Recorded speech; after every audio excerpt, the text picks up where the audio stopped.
Isn't Jesus good? Aren't you thankful that you know him? Amen? Aren't you thankful that you know him?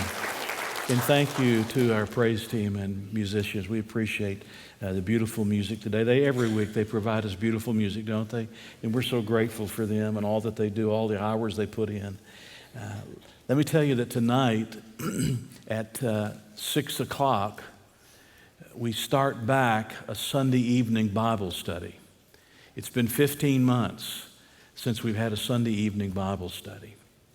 And I invite you to come back and to join me this evening. But we're going to begin this evening a study through Revelation.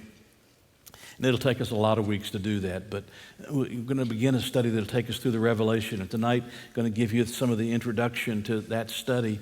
And it's at 6 o'clock tonight. Now, I know you saw the starting point slide, and the starting point slide said 5 o'clock, and Matt said 4:30. It's 4:30. That's the right time, 4:30. That was just a mistake there. 4:30, and then at 6 o'clock, you come back and you join me over here in the auditorium, and we're going to study the Revelation. How many of you would like to know how it all comes to an end? Wouldn't you like for it to be soon? I'd love to see the Lord and love to be in his presence. But till then, we've got to be faithful, don't we? We've got to obey the Lord. Find your place in your Bible with me today, if you will, at the book of Ecclesiastes. And welcome to everyone. Welcome to our guests that are online. We are so thankful to have you. Please make sure to share that link and invite others to join you for the message today. Ecclesiastes, we began last week a new series of messages, and I hope that you heard last week's message. If you didn't, you can go online, you can listen to it, no cost, no charge. You can take it with you free of charge, and it'll be something that will give you the background to where we're going in this study on Sunday mornings through these next several weeks, talking from the book of Ecclesiastes. I told you that Ecclesiastes was written by Solomon. And I went through the text and I showed you why we believe it is Solomon that wrote this particular book of the Bible. It was written at the end of his life, towards the end of his life. And he's looking back on a period of his life when he had turned his heart away from God, when God was not in focus, when he was not seeing life from God's point of view, when he did not have, if you will, a biblical worldview. He had a humanistic worldview. He was only seeing what he could see under the sun. He was looking horizontally in life. Rather than vertically, he was looking horizontally at life. And as he looks back at that period of his life, he journals what his experience was like. And Ecclesiastes is his journal. He writes down what it was like living without God, what it was like living without the recognition of God in my life, that there is something greater than me. And the result is that it seems like a book that's pretty negative and pretty pessimistic. But actually, this book wasn't written for those who were followers of God. This book was written for those who are not followers of God.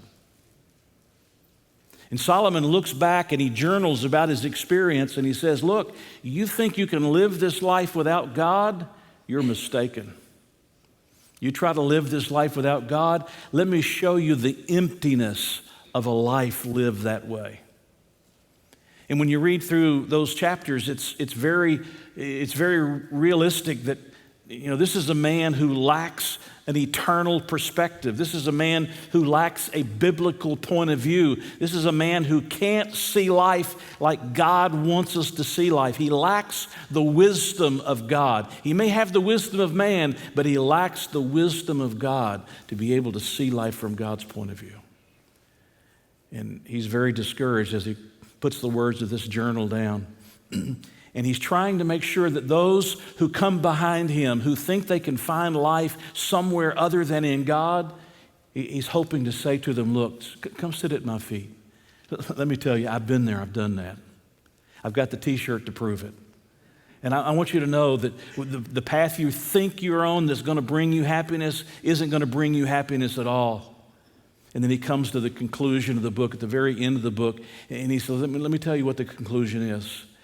And I hope you'll read that at some point. We're going to read that at some point.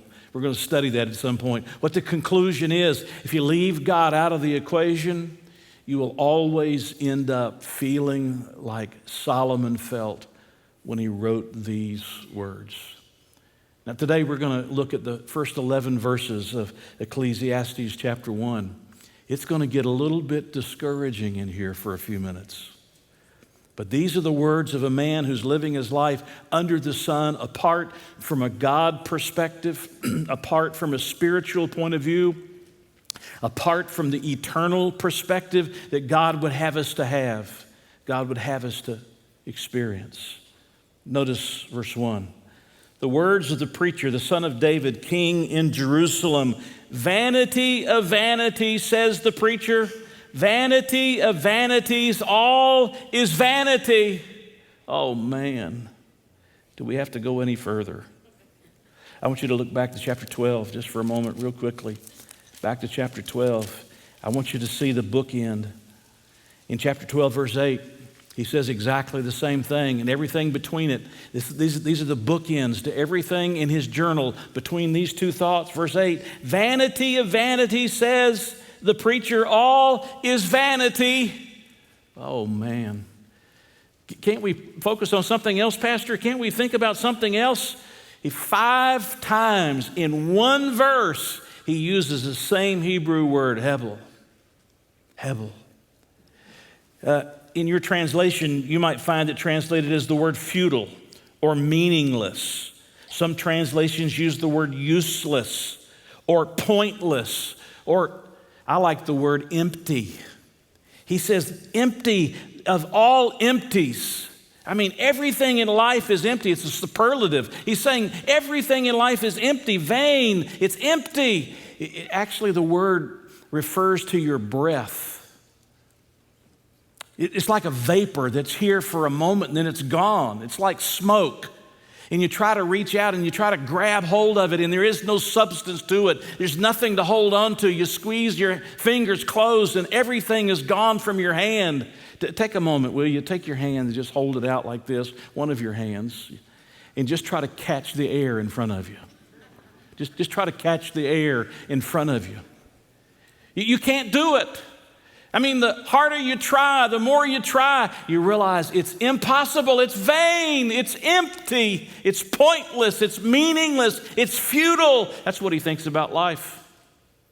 That's what a lot of people think about life who are living without God or who are living without a God perspective on life.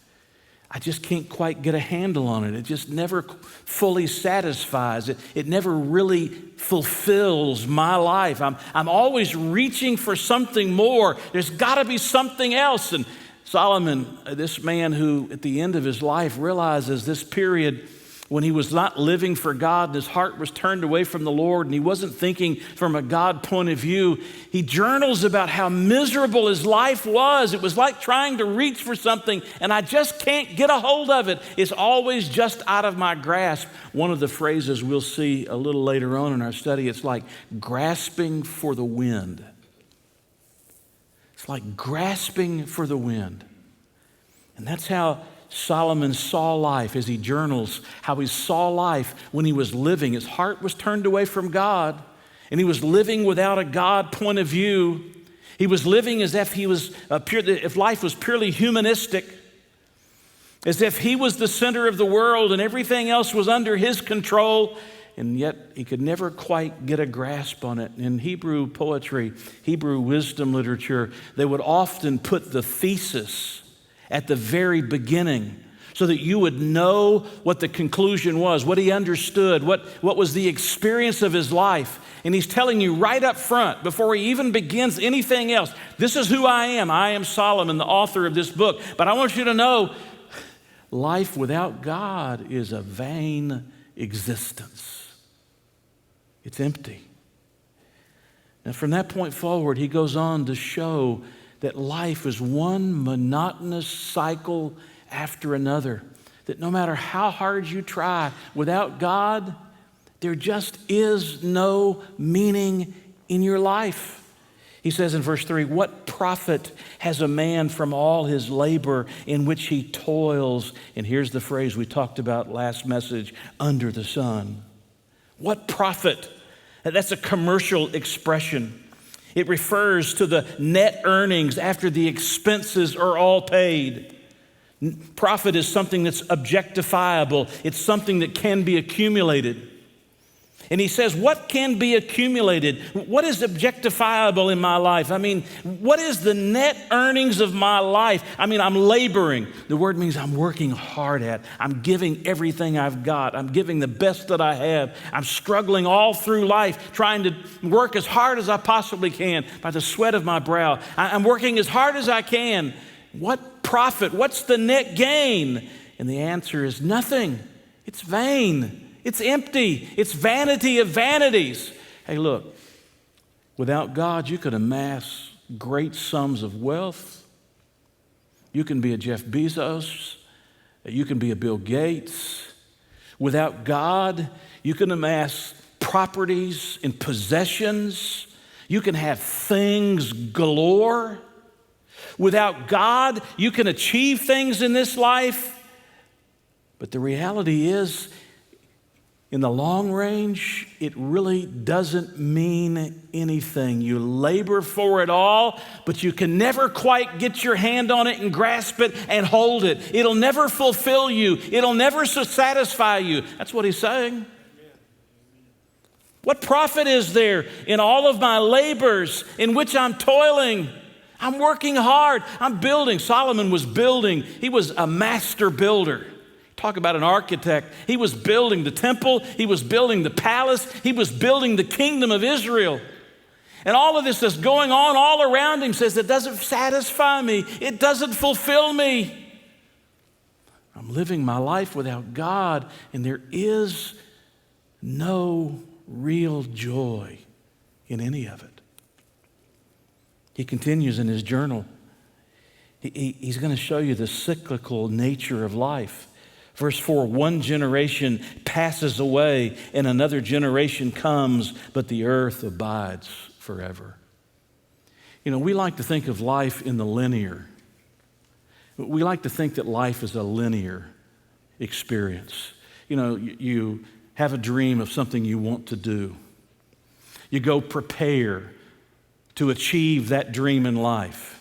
You start reaching for that dream, moving toward that dream. You get involved in something that moves you in that direction. You finally reach your dream and you get to the place where you thought you always wanted to be, and you got to your dream, and guess what?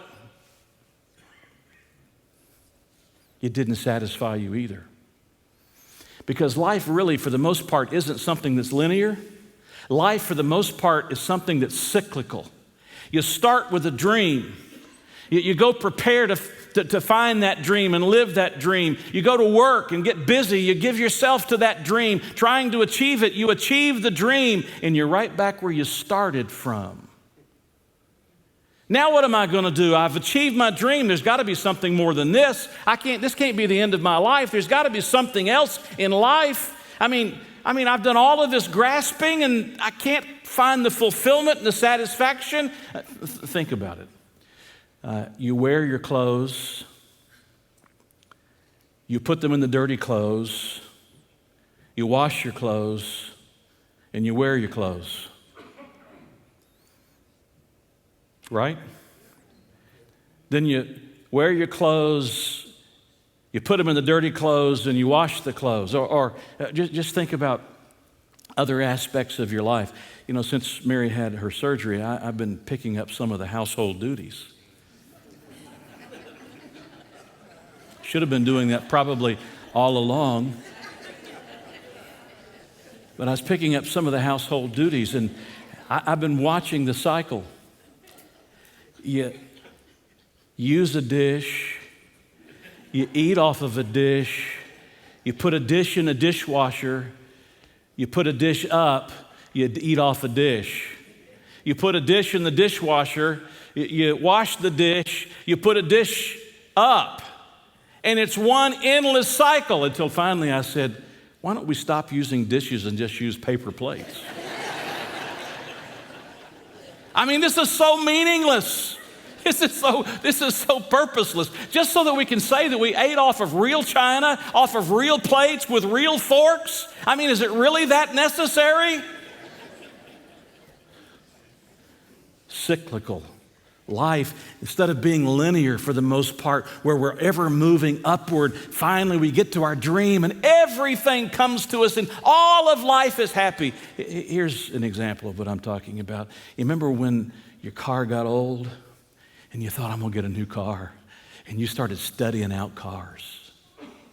And you started looking at all the benefits of the different cars and what the various things you wanted inside the car and how you wanted the car to look. And, it might have been an SUV, it might have been a truck for you, but you were looking at a car and man, you were so excited. You could smell the newness of the cars. Didn't you love that?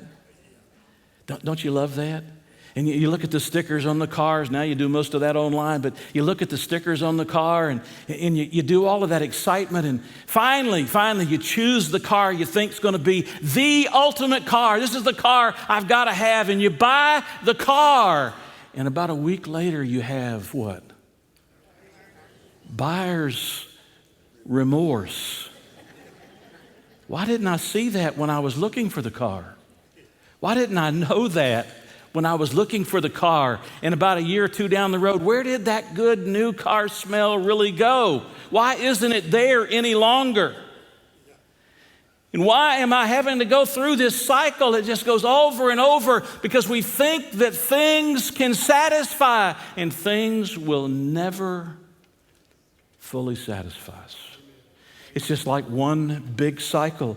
He says, one generation comes and another generation goes, but the earth goes on. And he uses this as a contrast. I used to pick up the paper. I don't even know if they do all these things anymore, but I used to pick up the paper and you'd read the birth announcements and you'd read the death announcements. Have you ever noticed how everybody dies in alphabetical order? That's an old Corky Thompson joke. Everybody dies in alphabetical order. There's births and there's deaths. There's births and there's deaths. There's birth and there's death. But, they all end up in the earth. If you're born, you're ultimately going to die. If you die, you're going to the earth, and the earth's going to keep on going, but somebody else will be born to take your place. And it's just one monotonous cycle that just gets so boring. The greatest sin today is the sin of being boring. Life just can't be boring. That's why we're chasing all the things that we're chasing, trying to find some kind of fulfillment and excitement that can't be found apart from God. He goes on. He moves from what I'll call philosophy. One generation comes, another goes, to what we'll call astronomy. Verse 5, he says, the sun also rises and the sun goes down and hastens to the place where it arose. Have you noticed that? Every morning the sun rises in the east and it sets in the west. You say, Pastor, you're not very scientific. Sun doesn't ever move. The sun doesn't move. It's us that are moving. It's the earth that's moving. Yeah, but from our perspective and our point of view, what do you say? You say the sun rises too, don't you? Some of you are crazy enough that when you go to the beach, you get up at like 5:30 or 6 in the morning and go out and sit on the sand to watch the sun come up over the ocean, right? And others of you go to the mountains and you get on the highest peak you can possibly get on, and you wait till the sun sets in the west and you watch it till it goes down beyond the horizon. And guess what? It's going to do the same thing tomorrow and Tuesday and Wednesday and Thursday and Friday and Saturday and the next Sunday and the following Monday. It's just one monotonous cycle that just goes on and on. There doesn't seem to be any meaning to it. There's just no fulfillment in it. That's why you have to keep going back for it. He continues, this under the sun, this humanistic perspective. He moves to meteorology. He says the wind, verse 6, goes toward the south and turns around to the north. The wind whirls about continually and comes again on its circuit. The meteorologist can tell you a little bit about where the wind's going to come from and how hard it's going to blow, the cold fronts and the warm fronts that are coming in and going out. Can tell you something about the wind, How many of you remember the derecho? May not have said that right. Or you know about tornadoes, or you know about hurricanes, and you can read the maps and you can understand something about how they come. And guess what? There's going to be wind tomorrow and the day after tomorrow. There's going to be more tornadoes. There's going to be more hurricanes. It's just one monotonous, boring cycle. This is how he feels about life. He's gotten to the end of his life where he's looking back now. He's journaling about what life was like lived without God, without a heart for God, without a God perspective. And he said life was just, birth and death, birth and death, birth and death. Life is the wind coming and the wind going, the wind coming and the wind going. The sun gets up and the sun goes down. Have you noticed the older you get, how much quicker the sun comes up and goes down? And how much shorter the night is? You're young, you wait. Then he moves to hydrology. Verse 7, he says, all the rivers run into the sea, yet the sea is not full. Now the key here, a little bit different than verses 4, 5, and 6, where he's talking about philosophy and astronomy and meteorology and how it's just one monotonous cycle. We all understand how this works, don't we? The sun evaporates water out of the ocean, the winds blow that vapor, those clouds over the earth. They drop the water on the earth. It rains like it has been raining around here with, flooding, flash flooding. And it runs into the streams, overruns the banks of the streams, the underground streams, and it all ends up ultimately back where? In the ocean. It's one cycle after another. It just keeps happening one day after another. It keeps going on 1 year after another. But the emphasis that he's making here is that no matter how much water is dropped on the earth and finds its way to the rivers and back to the seas are never full. They're never satisfied. That's what he says. All the rivers run into the sea, yet the sea is not full. To the place from which the rivers come, there they return again. But it's not full. It never gets over full. He goes on. Not only is that true of nature, he says in verse 8, all things are full of labor. Man cannot express it. The eye is not satisfied with seeing, nor the ear filled with hearing. Like the sea is never full, what you see never satisfies, what you hear never fully fulfills. I can remember a day when it cost a significant amount of money to be able to take pictures. You had to buy the camera. You had to buy the film. Once you took the pictures, then you had to take the film to be developed. And then you had to have pictures made from the negatives. And depending on how many of each one you wanted, that's how much it cost you. And it was a pretty involved process. And yet we still have boxes of pictures that we never look at. And now we don't have hundreds or maybe thousands of pictures. We have 10,000s of pictures that we never look at. Every once in a while we'll bring them up on the television and we might watch them, through iCloud, through casting it to the TV. And you look at them, aren't those pictures great? But for the most part, we don't even look at them. We don't even categorize them. This was vacation. Let's put them all in the vacation file. They're just out there somewhere. If you ever tried to go back and find that one picture that you remember, you took that picture, you remember seeing that picture, it's in your picture file, but now it's not in a box with a few hundred others. Now it's on a phone or on a hard drive somewhere with thousands of other pictures. No matter what we see, we're never satisfied. No matter how many songs we have with Apple Music or Amazon Music or some of the other music services, we're never fulfilled by that. Life is one monotonous cycle. Can you see him writing this in his journal? This is a man who's reviewing his life without God. This is what life was like without God. It's vain. It's vanity of vanities. It's vanity of vanities. Everything is vanity. It's empty. It's like trying to hold on to something that's out there that has no substance to it, and you grasp for it and can never quite get your hand on it. It's just one humanistic perspective after another. People come and people go. Days come and days go. The rain comes and the rain goes, but the ocean never fills up. The eye is never satisfied.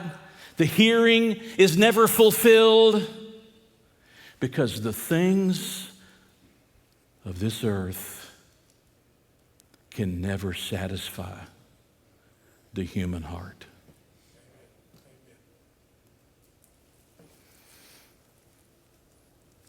He says at the end of verse 9, that which has been, or he says in verse 9, that which has been is what will be, and that which is done is what will be done. And there is nothing new under the sun. You ever feel like that? There's nothing really new. That which has been, those are circumstances from the past. That which is done are human endeavors that are happening right now. Whether it's your circumstances or it's the endeavors of your life, there's really nothing new in life. Have you noticed that? Have you noticed the cycles of fashion? I've seen some of the younger people wearing the tie-dye shirts. All those multicolored, rainbow-colored shirts. And I love them. They're great. I think they're fantastic. And they all think they're wearing something new. And I want to stop them somewhere along the way and say, we wore those in the 60s. We had the mullets, we had the long hair, we wore the tie-dye, we had all that stuff in the 60s. There's something out of the 60s and 70s I'm praying doesn't cycle back around, and that's the leisure suit.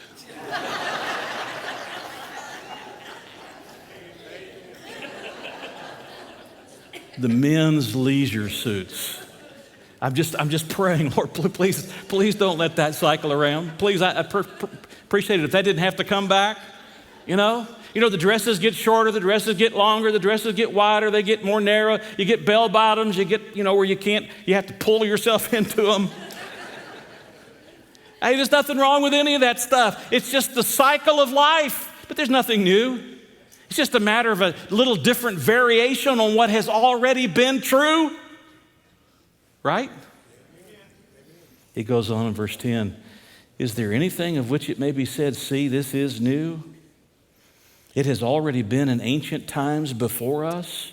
You say, oh, but Pastor, there are new inventions and there are new creations. Yeah, he's not really talking about that. He's talking about the fact that everything that may seem to us to be new has existed in some form previously. And we have just discovered how to use it in a different way or how to bring it together in a little bit of a different way. I'm reminded of a group of scientists that got together and they decided that man had come so far that they no longer needed God. So the scientists decided to send one of those scientists to talk to God about it. So he goes to God and he says, God, we've decided we no longer need you. We're at the point we can clone people and we can do miraculous things with medicine and all the other things that you can do in science. And we don't need you anymore. You can just go your own way. And God listened patiently and God listened quietly. And he was very kind. And he said, okay, all right, how about this? Let's say we have a man-making contest. A man-making contest. Well, the scientist says, okay, that's great. Yeah, we can do that. And God said, okay, we're going to do this. We're going to make man just like I did in the beginning. The scientist said, sure, no problem. He bends down to grab a handful of dirt, and God says, no, get your own dirt. Get your own dirt. Hey, there's really nothing new. You may find a different way to use it. We may find a way that we can bring it together in a fashion that has never been brought together before, but it's really just using something that's already existed.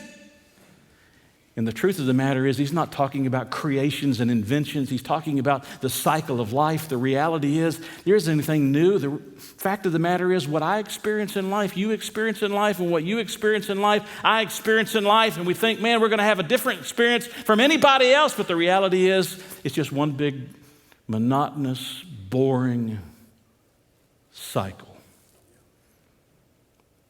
So I think at this point, we'll just quit the message and we'll end here, right? That'd be terrible, wouldn't it? Do you see, when you don't have a God perspective and you don't have a God point of view and you're living only for what's under the sun and you're not living for the one who is above the sun, and you don't have a biblical worldview, you only have a humanistic, secular worldview, that life turns in not to a linear effect of moving upward till you find that total fulfillment and joy. Instead, it becomes one monotonous, boring cycle that just goes around and around and around, and people come and say, let me out of this world. One psychologist by the name of William Moulton Marston asked 3,000 individuals, what do you have to live for? He said the answer shocked him. He found that 94% were not living at all. They were simply enduring the present while waiting for something in the future. He said they were waiting for something to happen, waiting for children to grow up and leave home, waiting for next year when things would be better or at least different, waiting for the chance to take a trip, waiting for tomorrow, waiting, he says. For them, life had deteriorated to a cycle with little meaning in and of itself. A cycle with little meaning in and of itself. That's Solomon. Because God is no longer in view.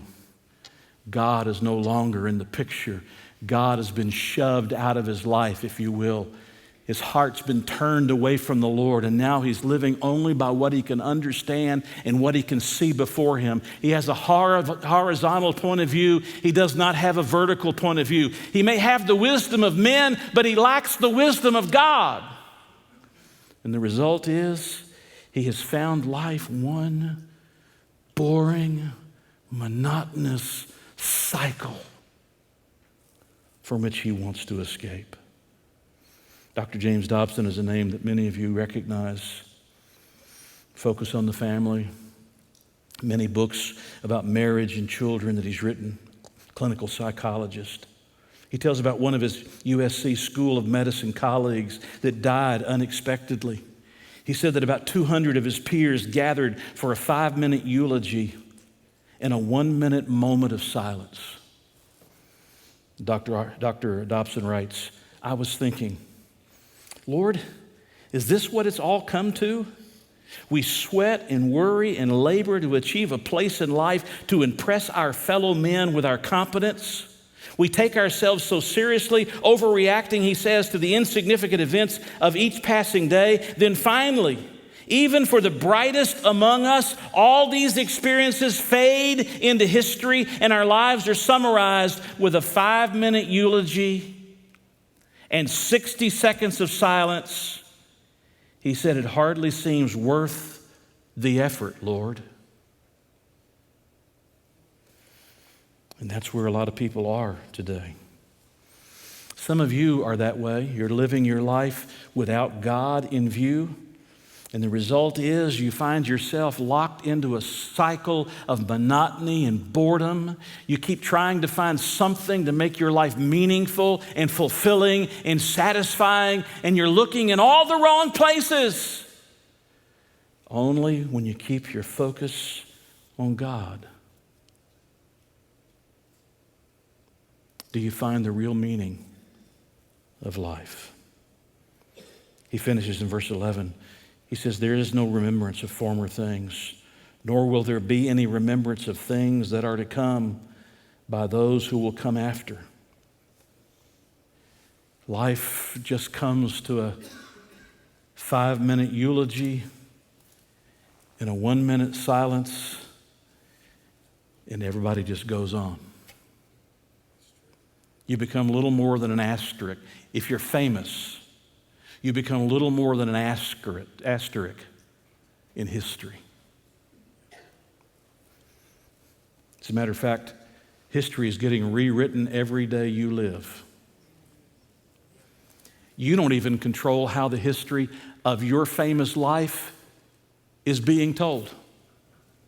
You have some who tell the history of your life if you're famous, and they tell it from a negative point of view. And you have some who tell it from a positive point of view, and you can't do anything about it. You can't defend yourself.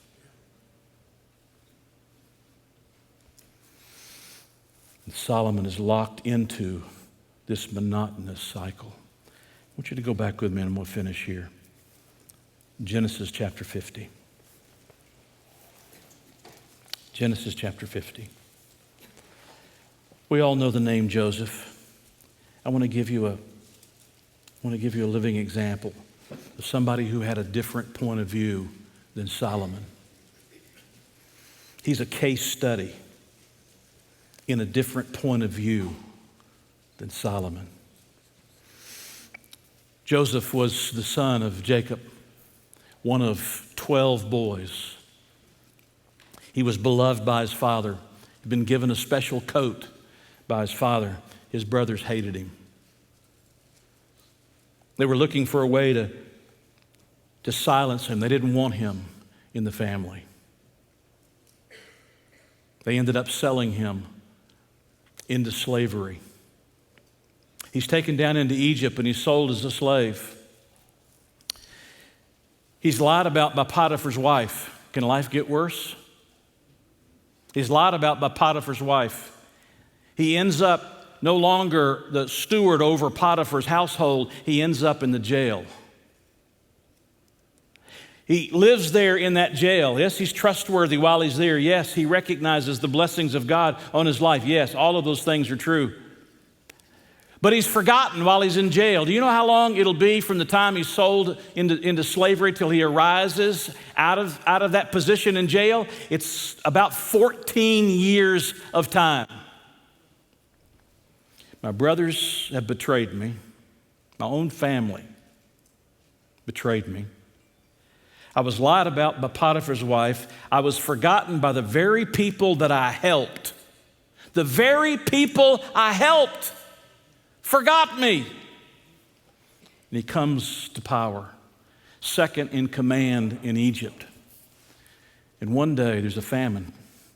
God tells Joseph, there's going to be a famine. You need to save the grains so that there'll be food during the time of the famine. And he does exactly that. And there's a famine, and his family is hungry. So they come to Egypt to get food. And Joseph recognizes these are some of my brothers. He puts them through that test. Do you remember the test? You know, there's the test that's going on about his brothers to see where his brothers are, to see who's living and not living in his family. He goes through these tests. And at the very end of the story, I can't tell you the whole story. At the very end of the story, he finally reveals to his brothers that he is Joseph, the one that they thought was probably dead, at least they'd never see again. He is that Joseph, and he's second in command, and his brothers are bowed out here before him, asking for food. Please feed us. We got to take care of our families. We got to take care of our elderly dad. Please feed us. And Joseph looks at his brothers, and Joseph says, from an under the sun perspective, I'm going to get you. I'm going to make your life a living hell. You're going to feel what I felt for 14 years. I'm going to give you back what you gave me. Is that what he said? Because Joseph wasn't living with an under the sun point of view. He had an eternal point of view. He had a divine point of view. He had a God view, a perspective from the perspective of the Almighty God, that even in the cycle of life that was sometimes miserable for him, that there was a purpose and a plan that was bigger than himself.